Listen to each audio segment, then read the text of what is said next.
Hey guys, and welcome back. We are playing You Make This House a Home. It just came out. I'm so excited, and it's free. So don't forget, give them some love, support the developer. It's right there. The button's right there, you know. I don't know much about this, but everyone's super excited about it on the internet, and I love a good yandere, and I'm pretty sure that's what we're gonna see tonight. So let's go. It's about 2 hours, is what I've been told. So we're probably gonna play like an hour today, an hour next week, maybe. This game contains heavy gore. Please be adults before you watch this. I hate that the mamas. Please decide the level of intensity you want to your gore. Full bloody gore is fine with me. You'll see everything in all its bloody glory. This game also contains jump scares and a chase scene. Yes, this stresses me out. No, I'm alright with that. How bad is the jump scare? Because there's levels I can handle of jump scares. I don't know. I don't know what to do. How bad is the jump scare? Fuck. uh, I just want to have a good time with my man. Let's avoid them. And then, why the hell are you playing then? Did the 3 million warnings on the itch.io page and the splash screen right as you enter the game not tell you enough, dude? Bro, go do something. Go do something that shit stresses you out. You ain't gotta play this game. I'm not trying to get a lawsuit for causing you a seizure or something. The game kicked me. I'm just kidding. I was kidding. I'm just a little baby. Why give me an option? Oh, I didn't see this part. Forced amnesia and some weird form of Stockholm syndrome appeasement. Alright, let's try this again. Full body gore is okay. Yeah, I'm good, weirdo. But cool, have fun. Thank you for your cooperation. Enjoy the demo. Monday, 9:38 a.m. It's time to start your day, Rose. You slowly come to your senses. There seems to be a fuzz hindering your memory, like a cloud around your thoughts. Jesus. I can't even. Preferences, can I turn them. Okay, cool. Okay. Full screen, please. Thank you. I appreciate it. Return. Why does my mouse go away when I go on full screen now? I don't know how I did that. Is it. Oh, well. Give me back windowed then. Fuck it. Why does it do that?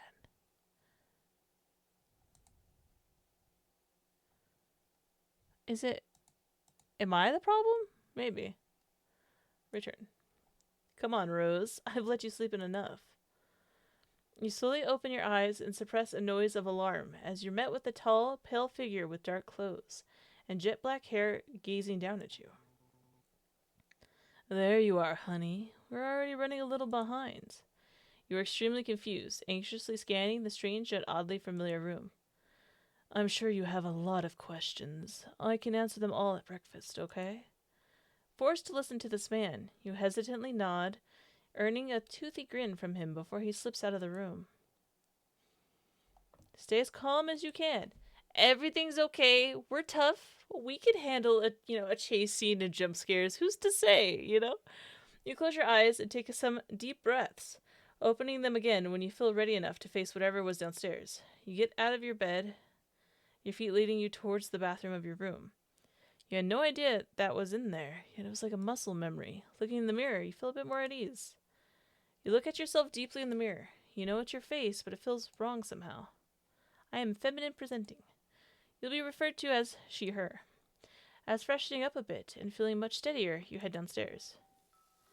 As you advance, I'm already scared. As you advance downstairs, you met with the pleasant smell of meat, as well as the soft sizzle of oil on a pan. Everything's fine. You take a seat at the table, not knowing what else to do. You sit back of the stranger. You see the back of the stranger, now wearing a baby pink apron that seems a touch out of place with his eerie aesthetic. You also couldn't help but notice the odd way stray locks of hair were floating over his head, as if stuck to the ceiling by the tips. You could hear him humming softly as he killed the heat of the stove and began plating the food.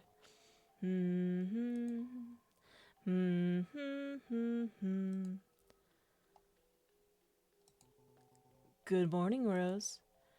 You're presented with a surprisingly adorable breakfast. From what you could see, a golden brown toast, bacon, and a sunny side up egg with odd specks and powder on the surface you can only assume to be various seasonings. You can't remember if you ate meat or not. Would it even matter? Everything's great. I'm just crying at the table. It's like morning, like, you should eat. I think you'll enjoy it. That's the right voice, I think. Time for breakfast. Why is this so scary? Okay, alright, we're eating. Oh, I see. 2, 3, 4. We did it! Thank you for breakfast. It's my pleasure, honey. You're looking at me funny, so I'm sure you have some questions. First things first, my name is... You can call me Cole. Now that introductions are out of the way, what would you like to know, my dear? Who am I? Well, you are Rose. You're my lover. And you love cats. Do I? I don't know, do you? He giggles. At least he has a sense of humor. Are we really in a relationship? What about my friends and family? What about them? Do I have a family? Did I even... sorry. Do I have a family? Did I have friends? Can you remember them? No. They probably weren't important. He giggles again, a bit louder this time.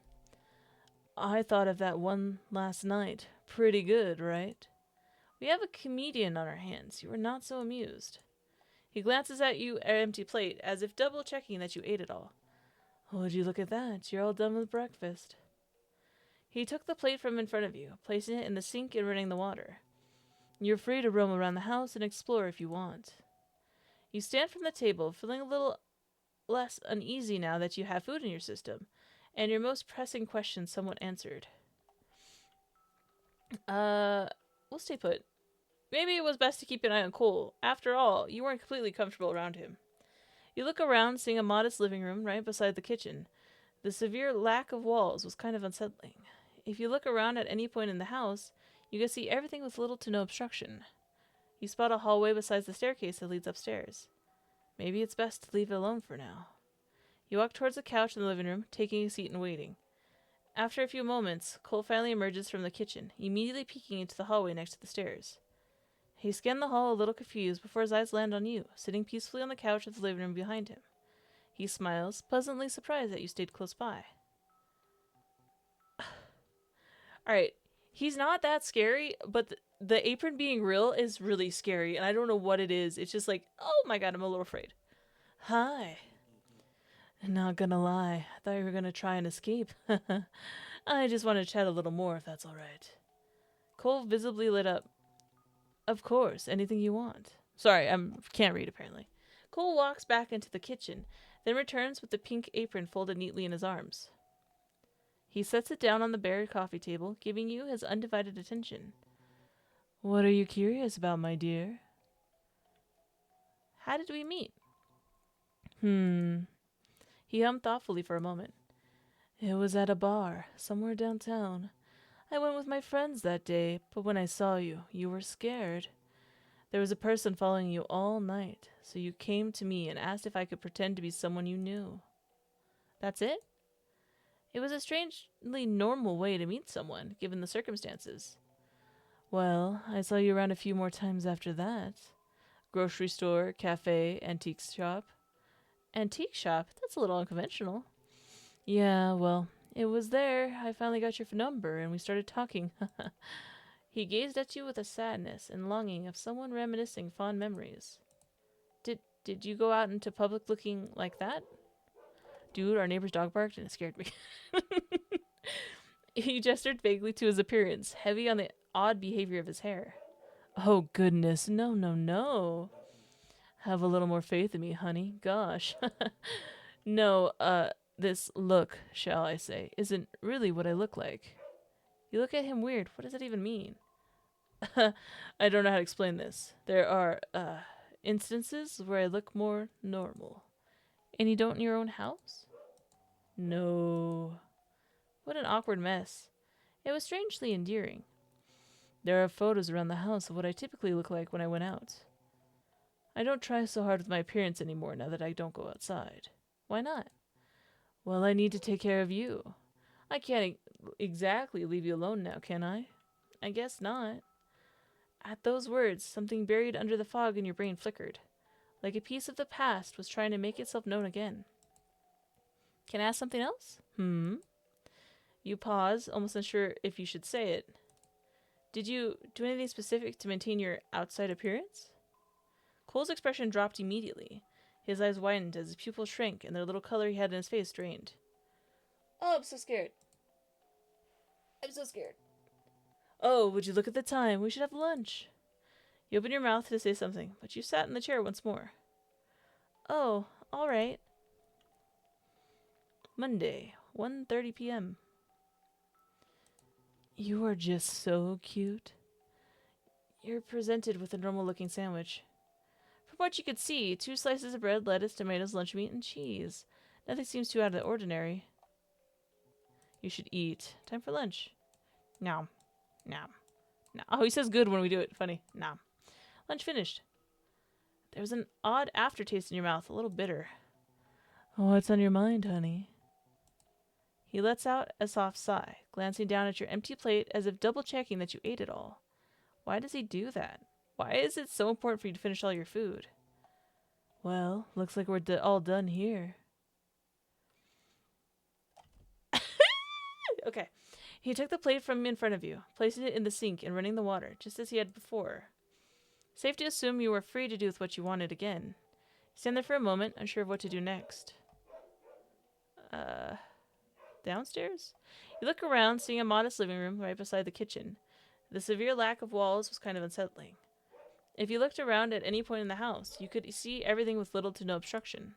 You spot a hallway beside the staircase that leads upstairs. You peek around the corner to see a door. The front door. You glance over at Cole, who is still preoccupied in the kitchen, and tiptoe into the narrow hall. I'm so scared. I don't know what it is. I think it's like the way it's drawn or something. It's just extra spooky. I'm like... It's a gloomy scene, ominous even. When the door window should be was 2 wooden planks neatly nailed onto the surface, as well as a duct tape along the glass behind the door. You see a small table with a drawer. I just want to see what the level of jump scare is, and then I'll be okay. Inside the drawer was a house key, random receipts varying from last year to the year before, and... Huh. He's cute. A Polaroid. A slightly crumpled Polaroid. Showed 3 people. On the left, a man with long, blonde wigs.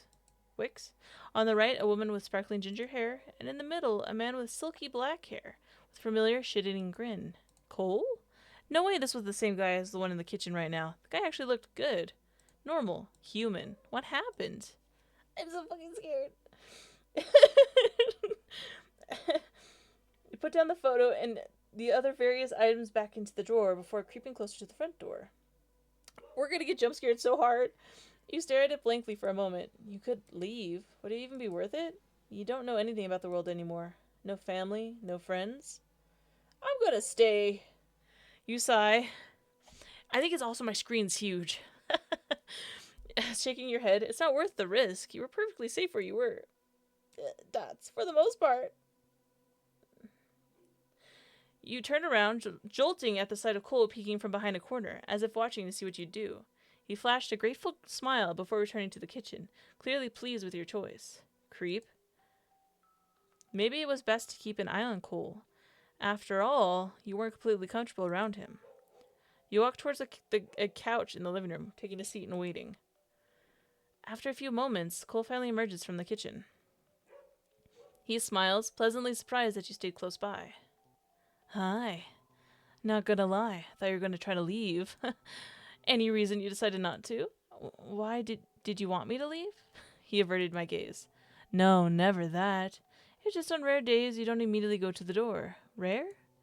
You know, when you wake up every day, it's like a different version of your personality. Most of the time you're super scared and hate me.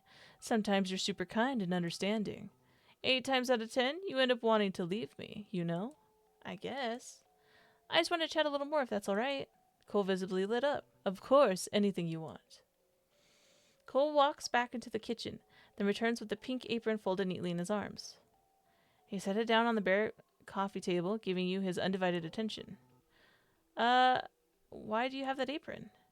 You glance down at the pink apron on the table. It's almost comical to look at, given the circumstances and the general mood of the entire house. Why did you have that apron? Do you not like it? No, I think it's adorable. I just expect someone like you to wear anything like it. Well, I typically don't. This is the only piece of clothing I own that's like this. You're actually the one that talked me into wearing it. Come on. Come on. There she is. This was before I started losing my memory, right? Yes, that's exactly right. Was it recently? It looks brand new. It's actually been just about a year I bought it. And it's that spotless? Don't you cook and clean with it on every day? Yes. But when I bought it, I told myself that if I got it dirty at all in any way, I would have to kill myself on the spot. You blink, a little confused. That's nice, I suppose. Oh, look at that. Dinner time. Monday, 7:02 p.m. I hope you had a fun day. You're presented with spaghetti? It's my favorite. With, what's mixed in the noodles? You should eat. I don't think I want to eat this. This time it feels different. It's important.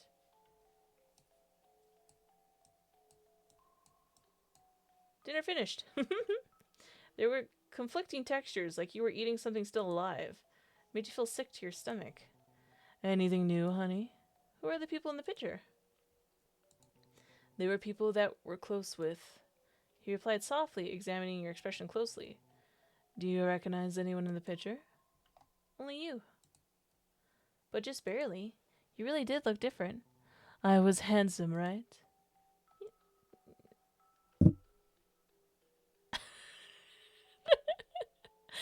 Yeah. Very handsome. Still are. You giggle with him as he leaned a little closer, clearly enjoying himself. Well, to answer your question, Little Red Riding Hood was a woman named Phoebe, and Goldilocks is a man named Zeke. They were our closest friends. But not anymore? No, not anymore.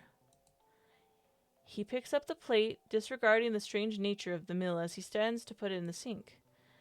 It's getting late. You should get to bed.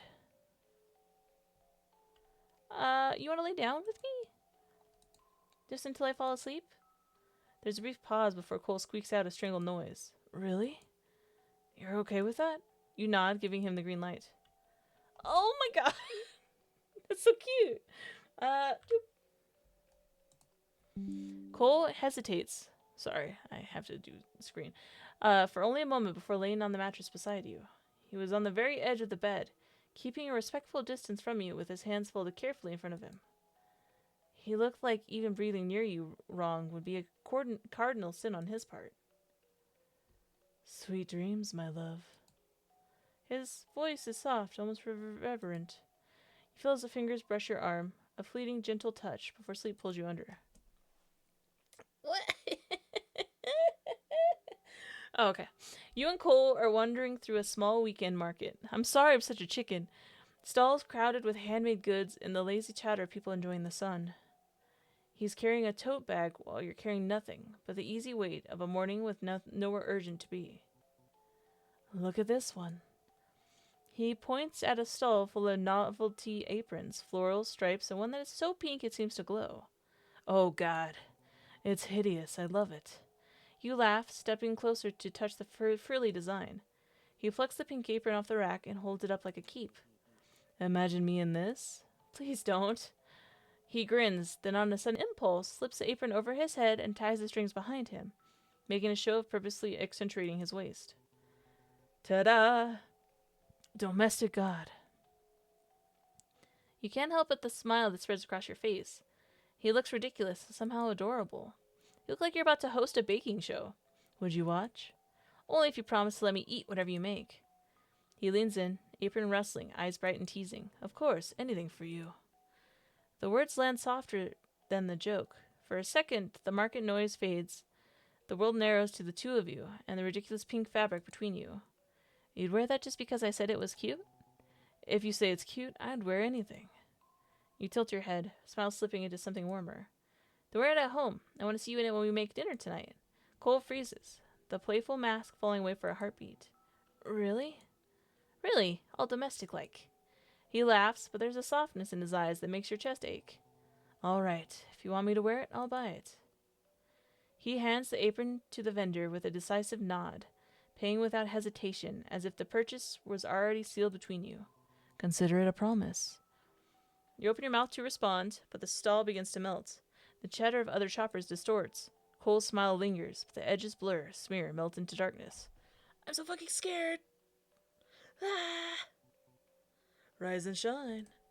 A familiar voice rings gently in your ears as you blearily open your eyes. Oh. Whew. Waking up this time around was less taxing than yesterday. Oh, look at you, early birdie. And noticeably less disoriented. Good morning, Cole. Cole practically flinches where he sat, nearly trembling off the bed entirely. You remember my name? He exclaimed, all too loud for how recently you had woken up. Huh? Was that wrong? Were you not meant to know his name or something?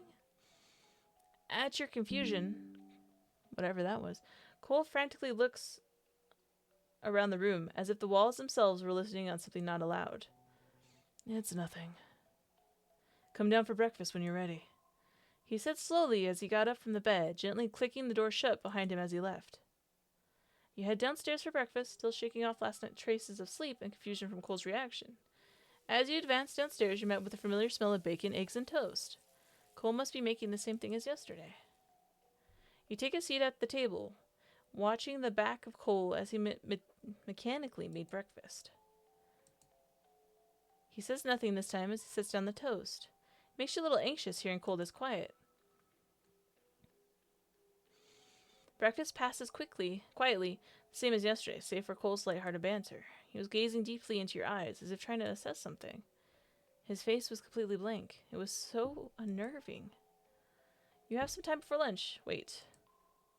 You freeze mid-step. Cole stands at the bottom from the stairs, apron still on, hands clasping tightly in front of him.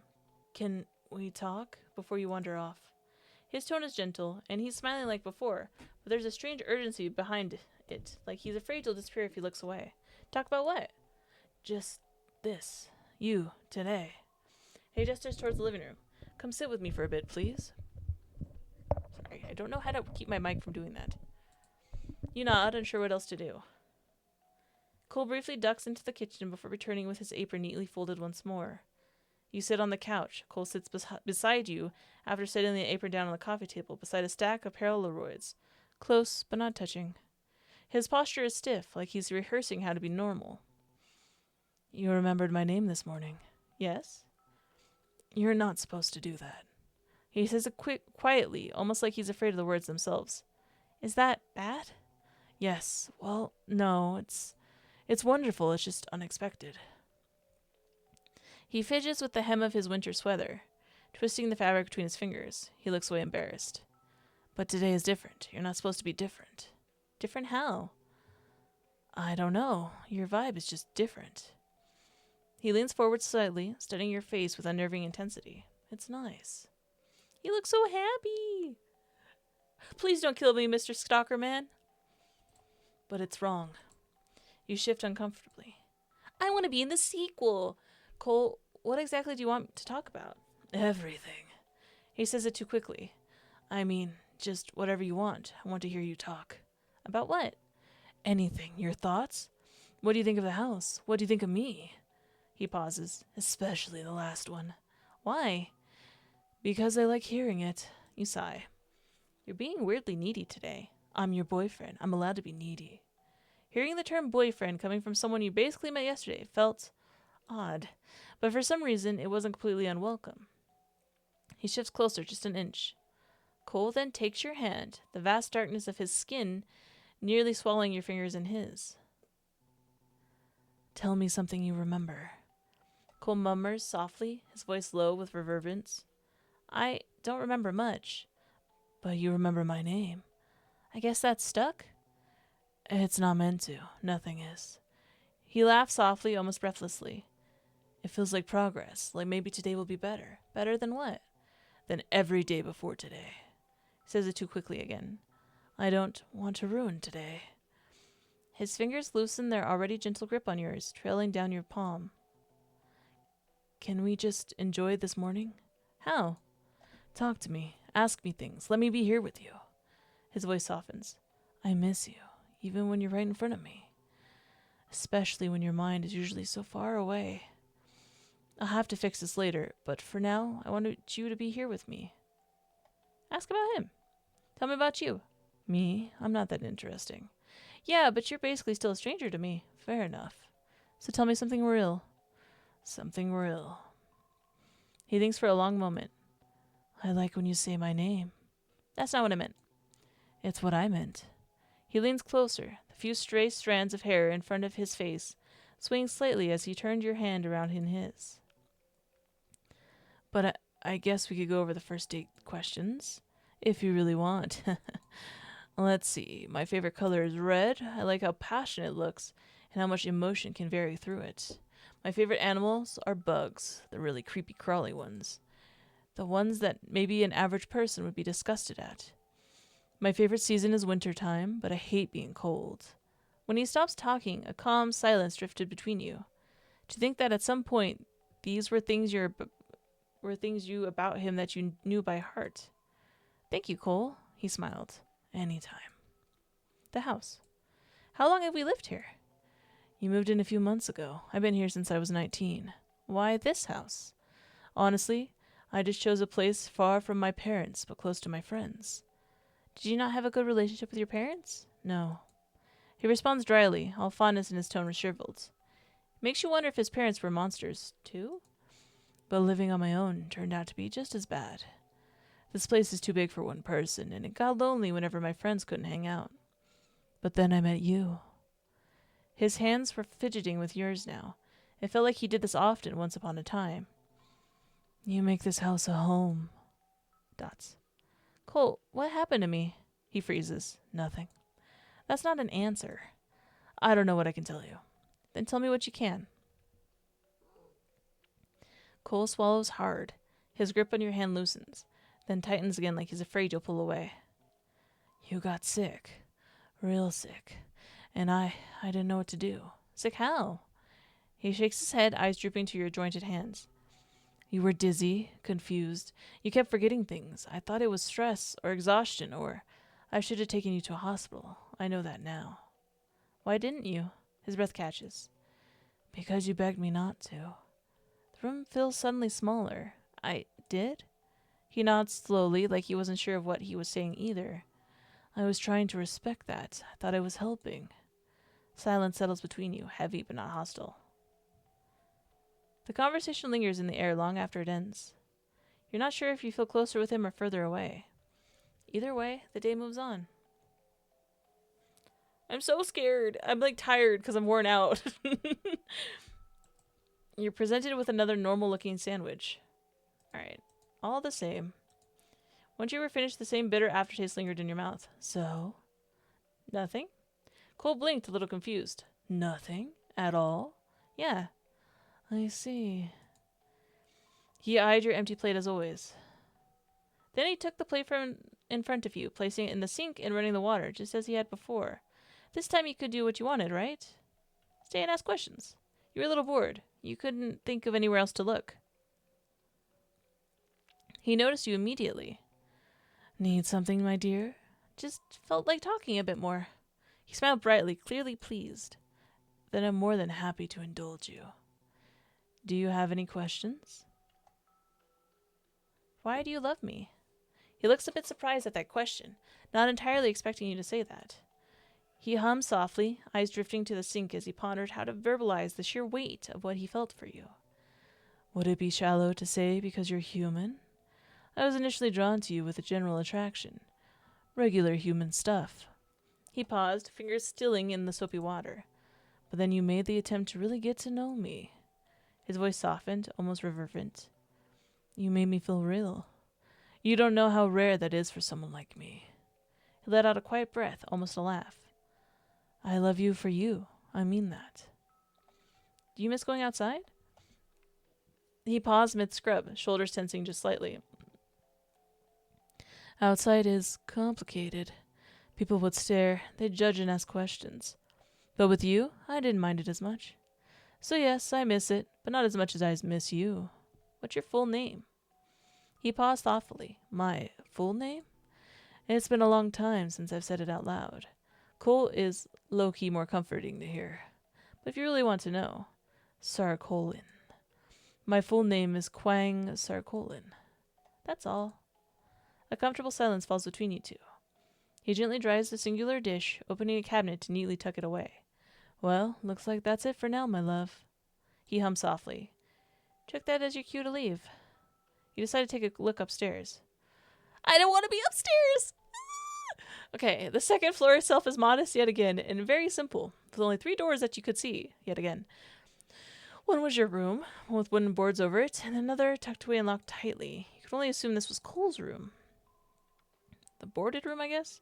Huh, some of these nails aren't that secure. Had you missed these before? Maybe there's something around that can pry these loose. Well, if there is, it would probably be in the kitchen. You look over to your bedroom. Maybe there's something in there. You grab the small book, feeling the spine. Probably sturdy enough. You spend the next couple of minutes slowly prying off the nails with said book. Why would I do that? Oh my god! Why are we so scared? Okay. The room... Sorry, okay. The room beyond is dim and still. A storage room, small, dusty, quiet. But the moment your eyes adjust, your stomach twists. Mundane, everyday objects are everywhere. Clothes you don't remember owning, books with your handwriting in the margins, a backpack, a phone charger, a stack of notebooks tied with twins, a framed photo face down on the floor. You kneel beside a box labeled with your name. Your fingers brush the lid. Something warm flickers in your chest, like recognition trying to break through the fog. You open the box. Inside are small objects, trinkets, receipts, notes, pieces of a life you can't remember living. You continue to look around, finding assortments of things that slowly remind you of who you used to be. Your head throbs a little as you sit on the ground beside your charging phone, till you hear the sound of it turning on, charged enough for the screen to light up. You pick it up with careful hands, unfamiliar with how to handle a phone after so long. As you swipe up, your screen is bombarded with notifications, unseen and dating back for months and months. From family, friends, your own jobs, old jobs, software updates, social media notifications. Social media. You look on social media. These are posts that you're tagged in, each one saying you were missing. There's a sharp pain in your head the more you started at the screen. You had to put it down. Suddenly you hear Cole's voice call to you from downstairs. Rose, honey, it's time for dinner. You step out of your room, closing the door shut behind you. As you descend the stairs, you notice that Cole wasn't at the bottom to greet you this time. He stayed in the kitchen. I'm so scared. Dinner smells like spaghetti once again, but the moment you step in the kitchen, something feels off. Cole stands at the stove, shoulders low, movements slow and unfocused. Cole? Hello, honey. Dinner is almost ready. His voice is soft in a way that doesn't sound like him. Are you okay? Yeah, just tired. He tries to smile, but it doesn't reach his eyes. You sit as he sets a plate in front of you, then lowers himself over the kitchen table once more. Dinner is quiet, not tense, just muted. Sorry, I'm not very talkative tonight. It's okay. He gives a small grateful nod. I'll be better after some sleep, that's all. Something about the way he says it makes your stomach twist. When you're finished, he stands and gathers the plates. You can go rest up. I'll clean up. You sure? Yeah, go on.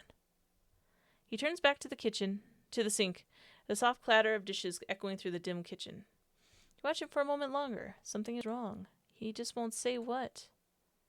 You crawl into bed, alone this time as exhaustion settles into your bones after another strange day. The lamp beside the door casts a soft glow across the room, and your eyes glow heavy. Sleep takes you quickly. Sleep takes me quickly! What does that mean? Oh my god! You wake up, but this time Cole is nowhere to be seen. Your room is bathed in darkness. I'm sorry, I'm so scared. The lamp you had fallen asleep with is turned off. You don't remember turning it off. You sit up slowly, letting your eyes adjust to the dark. The house feels different that night, colder, heavier, like the walls are listening. Somewhere down the hallway, you hear a hushed voice. It's Cole. You slip out of the bed, feet touching the cold floorboards, and creep towards the door. I can't do this. Okay. The hallway is pitch black, save for faint silver of light leaking from beneath Cole's bedroom door. His voice is clearer now, and he sounded tense. No, Zeke, listen to me. You freeze. Zeke? So he was still in contact with him. You didn't have much time to ponder as you had heard Cole's hushed voices once more. You inched closer, careful not to make the floor creak. I know what time it is, I know. No, I didn't tell them anything. I wouldn't do that. His tone sharpens, not angry but scared. Zeke, please tell me you could figure something out. You can't hear what's being said on the other end, barely being able to make out what Cole's saying himself. Please, if not for Rose, do it for me. Your heart pounds. You take another step. Then, the floor creaks quietly. The whispering stops. Silence. You don't move. You don't breathe. I'll call you back. See you soon. Shit! Footsteps, the quiet jingle of a key struggling a lock. You dart back into your room, slipping inside just as the hallway light flickers on. You crawl into bed and pull the blanket up to your chin, pretending to be asleep. The doorknob rattles. Your breath catches. But it doesn't open. After a long moment, you hear Cole's footsteps retreating down the hall. The house falls silent again. You stare at the ceiling, wide awake, the darkness pressing in around you. What had he meant by see you soon? He thought he couldn't leave the house. You don't sleep again for a long time.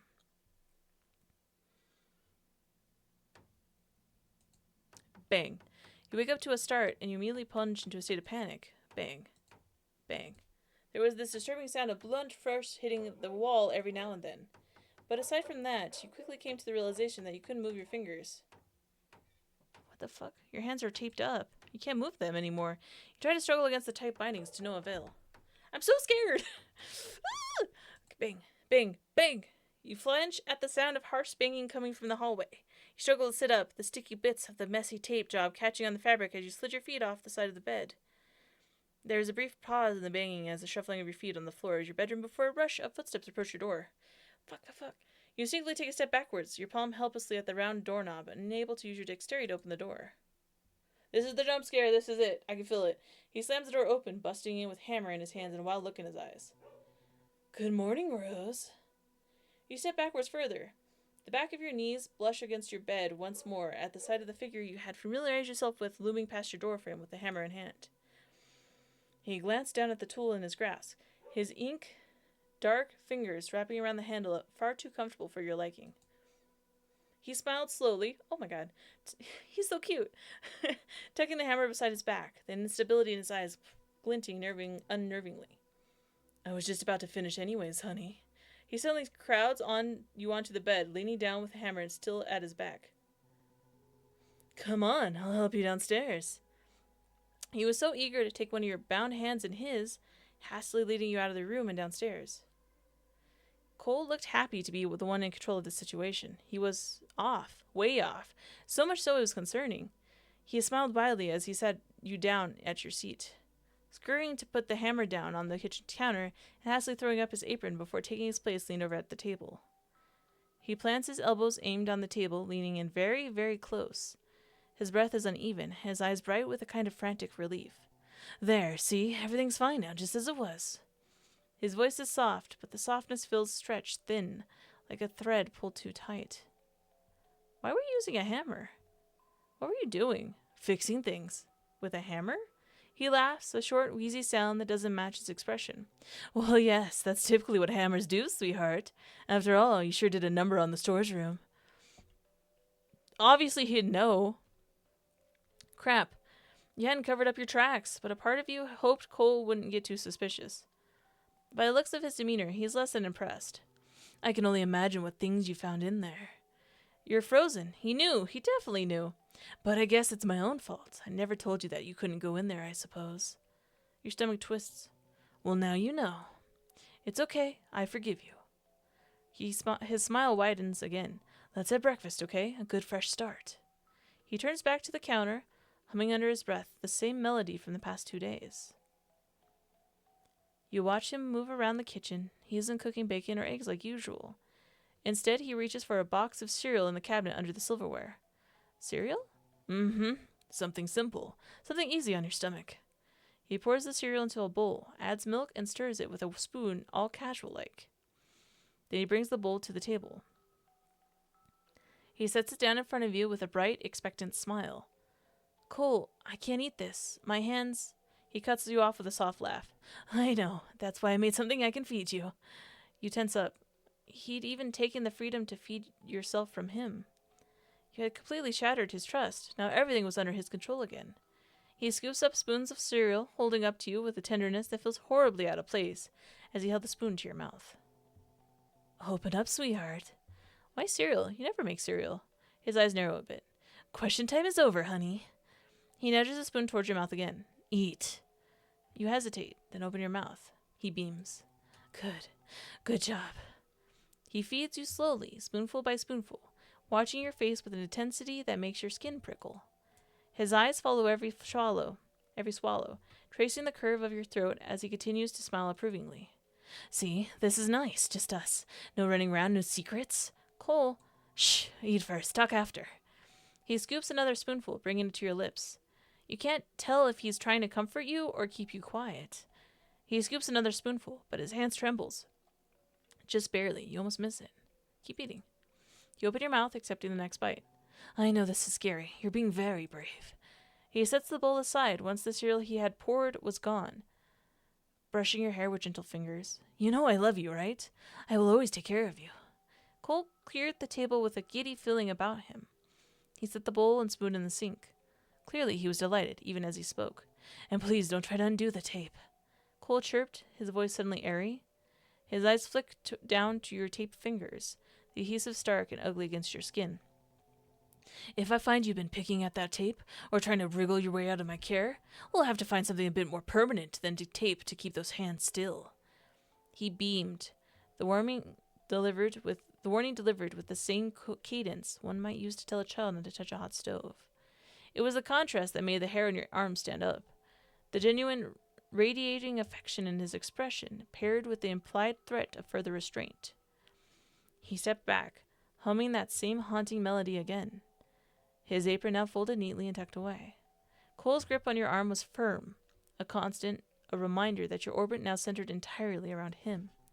Let's get settled in the living room, honey. Cole murmured, his voice regaining that sing-sonning quality that always felt like it was masked at a jagged edge. He steered you into the living room with a lightness in his step. Mamas, you just scared the fuck out of me. His hands a constant, guiding weight of your elbow. He settled you onto the plush fabric of the sofa, the cushions sighing beneath your weight. For just a moment, he stood there, gazing down at you with an expression of such raw, starving adoration that it felt more oppressive than the tape in your fingers.